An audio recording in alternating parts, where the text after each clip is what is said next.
Like I said in the pregame radio with Mike, they do a really good job at Hampton.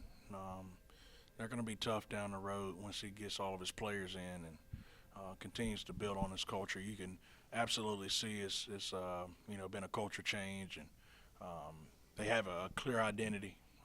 So hats off to them. They're doing a really good job over there. The focus going into this game was to make sure that we weren't complacent, and we had to make sure that we were preparing the right way with the right energy and focus. And I thought we did that.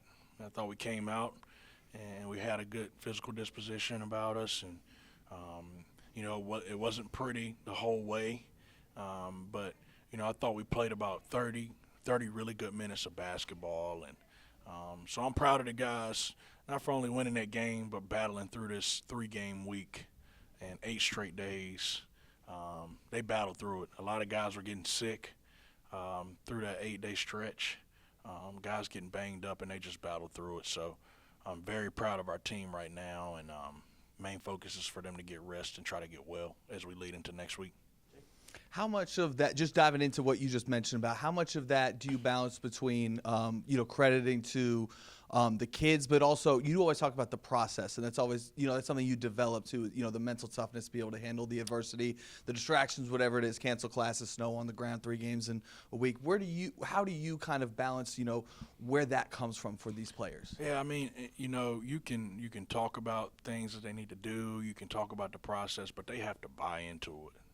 So that speaks to their character as young men. The things that we talk about on a daily basis, they just buy into it. And it doesn't work. It doesn't look as pretty if they fight against it. So the guys deserve a lot of credit for battling through that.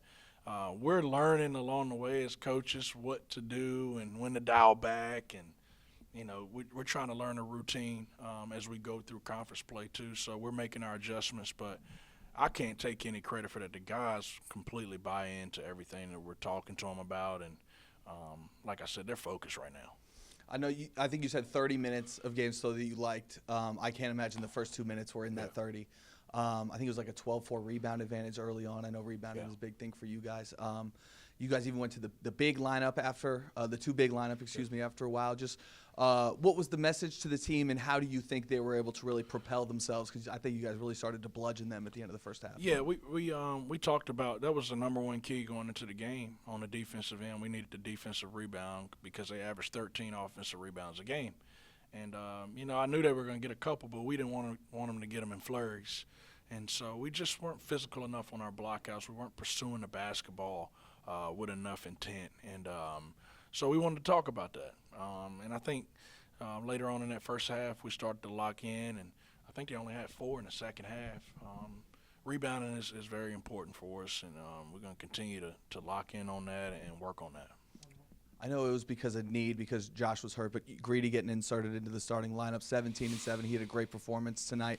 What are you starting to see out of him as the season progresses, knowing that he can really be another bona fide point guard with, or even I don't want to say, with Donovan, but also even without Donovan, he can be a bona fide one for you now. Yeah, Greedy is right now. He's playing really good basketball. I think his calming presence out there is something that's very obvious to me. That's something as a coach that you love for your point guard to have. I want to get him to communicate a little bit better, but he's doing a really good job just playing an overall floor game. You don't appreciate Greedy unless you know basketball, unless you really watch what he's doing. He just makes the right play all the time.